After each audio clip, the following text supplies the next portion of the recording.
story that I think has kind of broken hearts. We saw it shared across Instagram. We shared it ourselves yesterday. A Dubai dog shelter is closing its doors because they don't have the funds to continue. It's really, really heartbreaking. So in an Instagram post, Furball's Dogs announced the sad closure. They shared that the last 2 years have been a challenge due to financial reasons.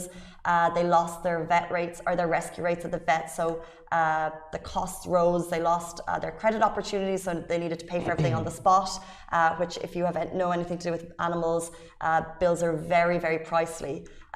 So that was obviously not ideal, and they also lost a main member of their team. So due to all these reasons, they've had to shut down. They also said they only have one person taking care of 18 animals, and they said it's simply not enough. They said we have around 18 dogs at the shelter and one handler who isn't doing such a good job, and we cannot afford another. Having one person do everything isn't doable at all. Animals are falling sick and some are being neglected, not intentionally, but it's just all too much for one person to manage. The post continues to say that it's unfair for the standards to fall, unfair to let the animals suffer, but their ultimate goal is to let all of the dogs at the shelter go into long-term foster home, and they're working hard to find them homes. And how can we help, Casey? Can you help? First of all, the response on this story was phenomenal. We shared it on Facebook, Twitter, and so many of you were like, how can we help? Some of the amazing comments were saying, can we start a fundraiser? But I think the main thing that you can do is they need to find forever homes. Their main goal is to find shorter long-term stays for these doggos. They share the photos of the doggos.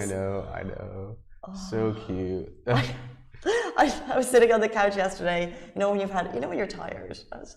And you're scrolling through Instagram, looking at everything that comes across your way? No, I was just reading the story, and then I went through so basically they shared all the stats of each dog. Yeah. Oh. And it was basically just like, that they're all amazing. But the most important thing is if you can provide a long-term home. And make sure that, I've seen so many great people suggest we can give homes, but make sure that you actually can give homes, because these dogs have already been through enough.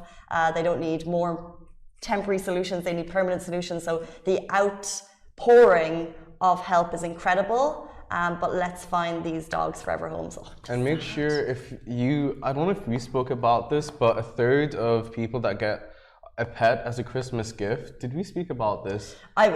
I've heard some, I don't know the exact stats, but don't say a third. That's horrific. I know, it's heartbreaking. They get gifted pets and they can't afford to keep these pets at home, whether it's due to timing or financial reasons.